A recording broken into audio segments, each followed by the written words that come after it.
The Galactic Preservation Council had always prided itself on efficiency, not the messy, emotional kind of efficiency that involved actually caring about outcomes, mind you, but the clean mathematical precision that allowed them to reduce planetary catastrophes to neat columns of acceptable losses. Their conference chamber, a gleaming testament to advanced civilization's ability to make genocide look like interior decorating, hung in perfect orbit around Zinthos 7, rotating with the kind of deliberate grace that screamed, "We're very important and very, very civilized." Below them, a world died with all the drama of a slowly deflating balloon. The human diplomat sat at the curved conference table, her hands folded with the patience of someone who had learned not to fidget in rooms full of beings who considered emotional displays to be proof of evolutionary inadequacy. She was new to this particular circle of hell, her first planetary salvation meeting, though salvation was doing some heavy linguistic lifting here.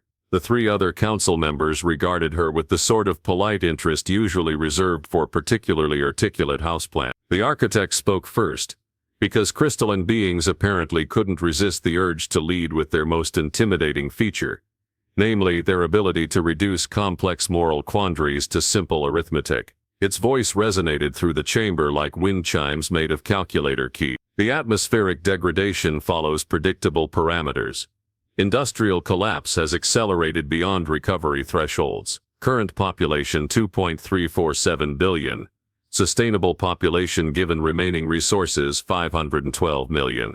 Mathematical conclusion, obvious. The gaseous mediator who existed in a state of perpetual probability and had never met a definitive statement it couldn't hedge, swirled thoughtfully in its containment field. The variables suggest, with 97.3% certainty, that intervention methods requiring minimal resource expenditure produce optimal outcomes across 17 different projection models. The alternatives present complication. And then there was the Warbringer, whose species had evolved from something that looked like a praying mantis crossed with a tax auditor. It clicked its mandibles with the satisfaction of an accountant discovering a particularly satisfying loophole. Casualties are simply resources in a different column. The planet possesses adequate infrastructure for 500 million. We eliminate the excess. Clean, efficient, no unnecessary complication. The human diplomat watched this exchange with the expression of someone discovering that their dinner companions considered cannibalism a reasonable response to food scarcity. Down on Zinthos 7, the atmosphere continued its slow hemorrhage into space, a process that had been going on for 3 standard years since their industrial base had collapsed under the weight of its own success. 2.3 billion people were looking up at a sky that grew thinner each day, while their self-appointed saviors debated the most efficient way to murder most of them. The beauty of the solution, the architect continued, its crystalline structure refracting light in patterns that probably meant something deeply philosophical to rocks, lies in its mathematical elegance. We preserve the planet's ecosystem by reducing demand to sustainable levels. Surgical strikes on population centers achieve optimal distribution of remaining resources. The mediator's gaseous form swirled in what might have been agreement or possibly just atmospheric pressure adjustment. Historical precedent supports this methodology. 47 worlds preserved through strategic population management. Success rate, 98.7%. Survival of planetary biosphere 100%. 78.4% reduction. The Warbringer added helpfully, as if the human might appreciate having the genocide percentage spelled out clearly. Minimal infrastructure damage. Existing food production systems remain intact for survivors. Very tidy. The human diplomat finally spoke, her voice carrying the kind of careful neutrality that suggested she was working very hard not to say something that would get her ejected from an airlock. And the people of Zinthos 7, what's their position on this mathematical solution? The 3 aliens exchanged the sort of look that transcended species barriers. The universal expression of advanced beings confronted with someone asking irrelevant questions. The architect's light patterns shifted to what was probably the crystalline equivalent of a patient's sigh. Individual preferences are statistically irrelevant when measured against optimal outcomes. It explained with the tone of a mathematics professor addressing a particularly slow student. Emotional responses to necessary procedures indicate insufficient evolutionary development. Their opinion would be unhelpful. The Warbringer leaned forward, its compound eyes reflecting the dying planet below. Sentiment is inefficient. Results matter. Survival of the species matter. Individual survival is. It paused, searching for the right word. Negotiable. The human diplomat nodded slowly, her gaze drifting to the viewport where Zinthos 7 turned with oblivious majesty, its cities still twinkling with the desperate hope of people who didn't know that their fate was being decided by committee. She seemed to be processing this information with the sort of careful consideration that civilized beings appreciated. What the aliens didn't realize, being civilized and all, was that humans did their most dangerous thinking when they appeared to be quietly accepting the inevitable. The human diplomat reached into her satchel, a primitive leather thing that had probably raised eyebrows among beings who stored data in quantum consciousness matrices, and withdrew a stack of what could only be described as paper. Actual, physical paper. The kind made from dead trees covered in marks that required optical processing to decode. The architect's light patterns flickered in what was unmistakably technological bewilderment. "I've prepared an alternative proposal," she said, spreading the sheets across the conference table's gleaming surface, with the casual confidence of someone who had just brought a knife to a laser fight and somehow seemed pleased about it. The Warbringer's mandibles clicked in what might have been amusement. Alternative solutions typically require significantly more resources than optimal ones. Mathematics does not bend to preference. "Oh, I'm sure it doesn't," the human agreed pleasantly, pulling up holographic displays from her primitive paper notes. "My proposal involves atmospheric processors, industrial scale one. We're talking about machines the size of small cities, designed to convert the existing atmospheric composition back to sustainable levels, while simultaneously filtering out the accumulated industrial toxin." The mediator swirled thoughtfully, its gaseous form shifting colors like a mood ring having an existential crisis. Resource expenditure calculations indicate a 47% increase in cost compared to population reduction methodology. Efficiency ratings are suboptimal. Then there are the orbital solar collectors. The human continued, apparently immune to hints about fiscal responsibility. Massive arrays positioned at optimal solar angles to provide power for the atmospheric processors, plus enough excess energy to completely rebuild their industrial infrastructure using clean technology. The architect's crystalline form brightened and dimmed in rapid patterns, the geometric equivalent of running calculations at maximum processing speed. Infrastructure reconstruction would require complete replacement of existing systems. Material requirements exceed local planetary resources by factors of. This is mathematically absurd. The human nodded as if receiving a compliment. And finally, we'd need to establish agricultural rehabilitation zones with soil reclamation systems, water purification networks, and probably about 40 years of direct food aid, while the ecosystem recovered. The three aliens sat in the sort of stunned silence usually reserved for witnessing someone trying to perform surgery with a spoon. The Warbringer was the first to recover, its compound eyes reflecting the kind of professional concern that came from a lifetime of measuring success in acceptable casualty. "Your species appears to suffer from a fundamental understanding of resource allocation," it said gently, the way one might explain to a child that money doesn't actually grow on trees. "The expenditure you describe would bankrupt several star systems. The logical approach would be to murder 2 billion people to balance the books." The human finished helpfully. "I heard that part." The architect's light patterns shifted to what was probably crystalline incredulity. "You speak of murder. We speak of mathematical optimization. The distinction is significant. Is it?"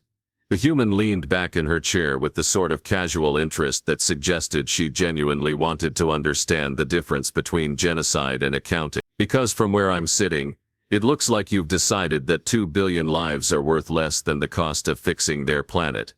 The mediator's gaseous form rippled with what might have been diplomatic discomfort. "Individual emotional attachment to statistical outliers represents inefficient cognitive processing. Advanced civilizations optimize for species survival, not individual sentiment." The human nodded as if this explained everything. "So you're saying that caring about people is primitive?" "Precisely," the Warbringer said, apparently missing the subtle note of danger in her voice. Your species has not yet evolved beyond emotional responses to statistical necessities. It is understandable. Most species require several millennia to develop proper perspective on resource management. The human diplomat sat quietly for a moment, her hands folded over her ridiculous paper reports. The silence stretched long enough for the three council members to begin exchanging glances that suggested they were wondering if she had finally grasped the elegant simplicity of their solution. The Warbringer leaned forward slightly, preparing to deliver what would surely be the definitive argument. "You cannot save a planet without blood," it said with the conviction of someone stating a fundamental law of physics. "Resources are finite. Populations are expendable. This is the foundation of all successful preservation efforts. Surely even a developing species can understand this basic principle." The human diplomat looked up at the Warbringer, her expression completely unreadable. Then, instead of responding to this profound wisdom, she did something that none of them had expected. She reached for her datapad. It was a small thing, barely larger than her palm, but the way she handled it suggested familiarity born of constant use. Her fingers moved across its surface with the fluid precision of someone who had spent years learning to make technology bend to her will rather than the other way around. "I'm sorry," she said, not looking up from whatever she was doing. "I need to send a quick message. This will just take a moment." The three aliens watched with the sort of polite confusion that came from witnessing behavior that made no logical sense. The architect's light patterns shifted to interrogative mode. "Message transmission during council sessions requires prior authorization. Procedural violations." "Oh, it's not a procedural violation," the human said, still focused on her datapad. "It's more like a notification system." Her fingers continued their dance across the device's surface, and somewhere in the vast network of quantum communications that linked civilized space, data began to move. Not the careful, authorized transmissions that passed through official channels, but something faster, more direct, and infinitely more dangerous. The kind of message that primitive species sent when they decided that advanced civilization could go perform anatomically impossible acts upon itself. But the three council members didn't know that yet. They sat in their elegant chamber, orbiting a dying world, completely unaware that they had just made the kind of mistake that happened when you confused silence with submission, and when you forgot that the most dangerous humans were the ones who stopped arguing and started working. The first response arrived 17 minutes later. The human diplomat was still working on her datapad, her expression focused with the kind of concentration that suggested she was doing something considerably more complex than sending dinner reservations. The aliens had settled into the comfortable rhythm of waiting for primitive species to process their intellectual superiority, the architect calculating optimal resource distributions, the mediator swirling through probability matrices, and the Warbringer reviewing casualty projections with the satisfaction of a craftsman examining fine work. Then every communication array in the chamber lit up at once. "Incoming priority transmission," the chamber's AI announced in the sort of neutral tone that managed to convey barely controlled panic through pure professionalism. "Origin, Human Colony Network. Classification, Emergency Relief Protocol. Recipients all council members." The architect's crystalline structure flared bright enough to cast shadows. "Emergency protocols require authorization. This transmission lacks proper." The message began playing anyway, because apparently human technology had some very flexible interpretations of proper authorization. The holographic display filled with the image of a human male, whose uniform suggested he held some position of authority in whatever passed for human government. Behind him, what looked suspiciously like an industrial shipyard buzzed with activity that definitely hadn't been there 17 minutes ago. "Received your transmission regarding Zinthos 7, the man said, speaking directly to their human diplomat, as if the three most advanced species in local space weren't sitting right there. "Fleet Admiral Hendricks here. 17 worlds have confirmed resource commitment. We're loading atmospheric processors now." The Warbringer's mandibles snapped together hard enough to crack diamond. "This is highly irregular. Protocol violations of this magnitude." Another transmission interrupted, this one from a different human on what appeared to be a completely different world. "Engineering Corps reporting. We've got 47 heavy lifters spinning up for launch. ETA to Zinthos 7. 6 days. 14 hours. Hope those math-loving bug friends of yours can count backwards from extinction. The mediator's gaseous form began swirling faster, colors shifting through spectrums that suggested either deep thought or complete system failure. The resource requirement. How do they possess such manufacturing capacity? Our intelligence reports indicated limited industrial. A third transmission cut through, this one featuring a human woman standing in front of what could only be described as an enormous factory. Colonial Manufacturing Consortium here. We're fabricating solar array components as we speak. Should have enough orbital collectors ready in about 48 hours to power a small star. Also, someone want to tell those crystal folks that mathematics works better when you remember to carry the one. The human diplomat finally looked up from her datapad, her expression suggesting she was mildly surprised by all this activity. Oh, that was faster than I expected. The chamber's communication systems continued their electronic seizure as transmission after transmission flooded in from worlds whose names the Galactic Preservation Council couldn't even pronounce properly. Human fleets were mobilizing with the kind of coordinated chaos that defied everything the three aliens thought they knew about logistical planning. Industrial capacity that shouldn't have existed was cranking out equipment that shouldn't have been possible to manufacture on such short notice. This is impossible, the architect stated with the firm conviction of someone whose entire worldview was dissolving in real time. The resource calculations are fundamentally sound. Your species lacks the industrial base to support operations of this magnitude. The human diplomat tilted her head thoughtfully. You know what's funny about humans? We have this really weird habit of doing impossible things when someone tells us we can't do them. It's like a species-wide character flaw. Another transmission lit up the chamber, this one from a grizzled human standing on what appeared to be the bridge of a ship that had seen better decades. Captain Rodriguez, 3rd Independent Fleet. We're not much to look at, but we've got enough cargo capacity to haul atmosphere processors and the stubborn attitude to make sure they get where they're going. Also, my chief engineer wants me to tell those insect fellows that their casualty projections forgot to account for human spite as a renewable resource. The Warbringer was now clicking its mandibles in rapid, agitated patterns that suggested either deep calculation or impending nervous breakdown. The expenditure ratios, the resource allocation, this level of mobilization should bankrupt your entire species. Oh, it probably will, the human agreed cheerfully. But here's the thing about humans. We're really bad at accepting that people have to die just because the math says so. It's this terrible evolutionary quirk we picked up somewhere along the way. The transmissions kept coming. Human Medical Corps preparing emergency supplies. Human agricultural specialists calculating crop yields for post-recovery scenarios.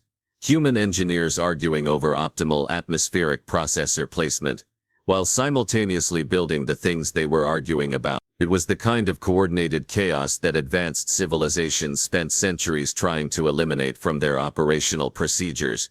The mediator's form had shifted to colors that didn't exist on the normal spectrum, which probably meant something significant in gaseous being psychology. The probability matrices are unprecedented. Your species is committing resources equivalent to 17 major construction projects for the benefit of beings you have never encountered. Yeah, weird. The human diplomat was back to working on her datapad, apparently coordinating disaster relief operations across multiple star systems while carrying on casual conversation. Most species would call it inefficient resource allocation. The architect's light patterns had devolved into rapid, panicked flashes. This violates established protocols. Planetary preservation requires council authorization. Unauthorized intervention preservation scenarios will result in what exactly? The human looked up with genuine curiosity. You're going to report us to the Galactic Preservation Council?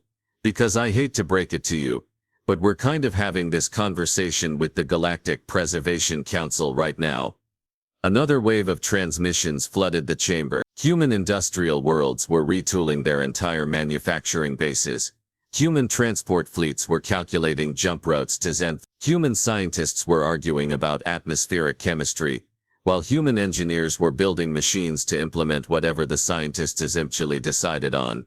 The Warbringer leaned forward, its compound eyes reflecting something that might have been desperation. You cannot simply ignore established procedures. There are protocols. There are proper channels. There are ways to make genocide sound like good government. The human finished. I heard those too. A new transmission appeared.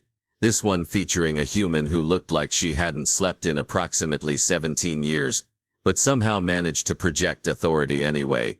Deep Space Logistics Corps report, we've got enough supply ships to keep Xanthos 7 fed for about 50 years while their agriculture recovers.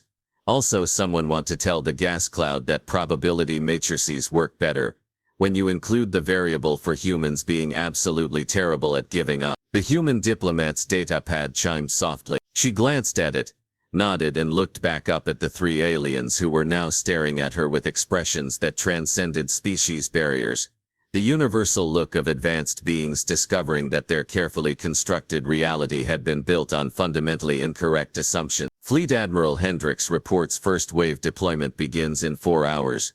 She announced casually. Industrial atmospheric processors, orbital solar collection arrays, medical supplies, food aid, and enough human engineers to rebuild their entire infrastructure using technology that won't poison their sky. The chamber fell silent except for the steady stream of human transmissions, organizing the largest humanitarian intervention in galactic history.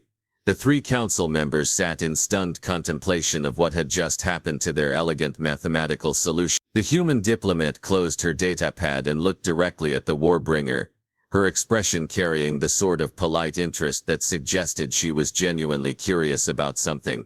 You were saying something about blood being necessary to save a planet. 6 months later, the Galactic Preservation Council reconvened in the same sterile chamber, though the view had changed considerably. Below them Xanthos 7 turned with the lazy confidence of a world that had decided not to die after all. Its atmosphere, now a healthy blue-green instead of the previous sickly yellow, wrapped around continents where new cities sparkled alongside the old ones. The industrial zones hummed with the kind of clean energy that came from having more orbital solar collectors than anyone knew what to do with. The three original council members sat in positions that suggested they had spent the past 6 months reconsidering several fundamental assumptions about the universe. The human diplomat, now bearing the official title of Permanent Representative for Humanitarian Intervention, which was apparently a position that hadn't existed until humans decided it should, sat across from them with a stack of reports that would have been thick enough to use as building material. Unlike her previous primitive paper documentation, these were proper holographic displays showing the kind of comprehensive planetary rehabilitation data that advanced civilizations spent decades compiling. Atmospheric stabilization achieved 3 weeks ahead of schedule, she reported with the casual tone of someone discussing the weather. Population health metrics improved by 340% since intervention began. Industrial output restored to pre-collapse levels using clean technology. Agricultural productivity, exceeding pre-collapse yields by 20%. The architect's crystalline form had developed what could only be described as a nervous tic, its light patterns flickering in irregular sequences that suggested either deep contemplation or system failure. The resource expenditure calculations were miscalculated.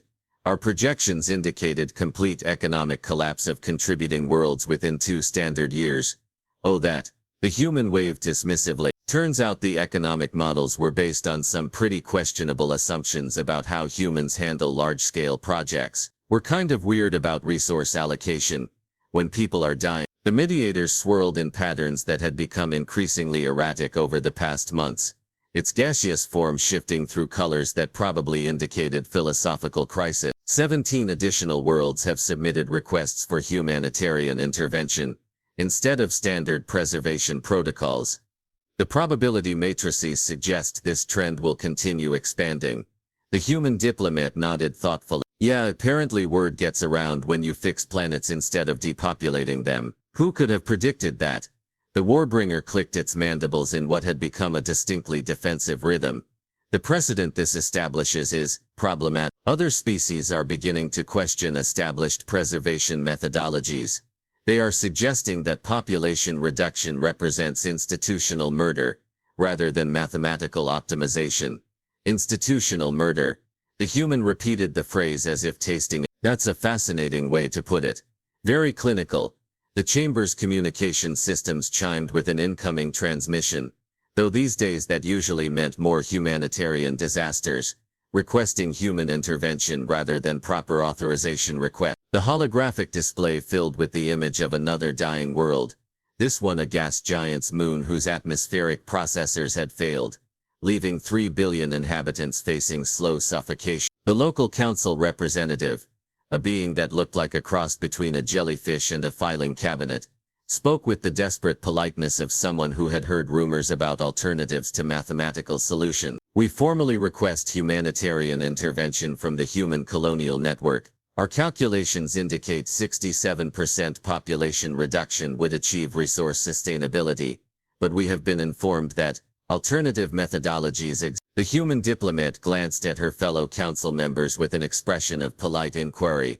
Any objections to another procedural violation? The three aliens exchanged looks that suggested they had learned not to object to human procedural violations, partly because the procedures had turned out to be fundamentally flawed and partly because human fleets had a tendency to show up whether anyone objected or not. Intervention approved, the architect said with the tone of someone who had given up trying to make the universe conform to mathematical models. Though we note for the record that this represents a continued departure from established protocols. Noted.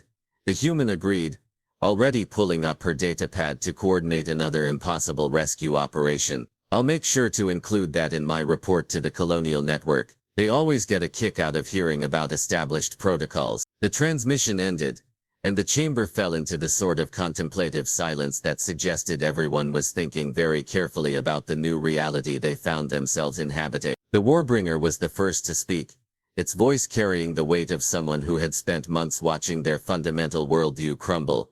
We have preserved 47 worlds using strategic population management, it said slowly, but the surviving populations never requested our continued assistance. They never volunteered resources for other preservation efforts. They never looked at you like you were heroes instead of executioners. The humans supplied helpfully. The Warbringer's compound eyes focused on her with something that might have been recognition. The populations we preserved through reduction protocols maintained minimum sustainable numbers, but they also maintained minimum sustainable hope, minimum sustainable innovation, growth.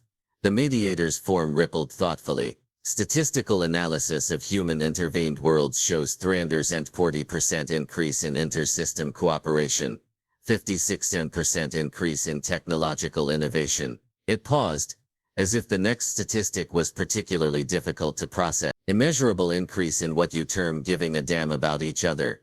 The human diplomat looked down at her reports, her expression carrying the sort of quiet satisfaction that came from work well done. Funny thing about not murdering people to solve their problems, they tend to appreciate it, and grateful people do amazing things. The architect's light patterns shifted to something that might have been philosophical acceptance. Your species has taught the galaxy that preservation does not require reduction, that salvation does not require sacrifice, that you can save a planet without spilling blood. The Warbringer finished quietly. The human diplomat looked up at the Warbringer, remembering its confident declaration from 6 months earlier. For a moment, her expression softened into something that might have been sympathy for beings who had spent millennia mistaking cruelty for wisdom. Then she lowered her gaze back to her reports, where 17 more worlds waited for salvation, and 43 human colony fleets were already calculating jump routes to impossible rescue mission. Actually, she said, her voice carrying the casual tone of someone correcting a minor misunderstanding, it turns out you can save a planet without spilling any blood at all. You just have to give a damn. The chamber fell silent again, except for the soft sound of her fingers working across her datapad, coordinating miracles with the practiced efficiency of a species that had never learned the difference between impossible and inconvenient. Outside the viewport, Zinthos 7 continued its lazy rotation, its cities glowing with the light of a civilization that had been scheduled for mathematical optimization and had instead been saved by the most primitive technology in the galaxy, humans who cared whether strangers lived or died. The Warbringer watched the planet turn and realized that somewhere in the past 6 months, it had stopped calculating acceptable casualties and started hoping that the humans would prove the impossible could be done again. It was, the Warbringer reflected, a remarkably inefficient way to think. It was also apparently the most effective. The alien said, "You can't save a planet without blood." She just lowered her gaze.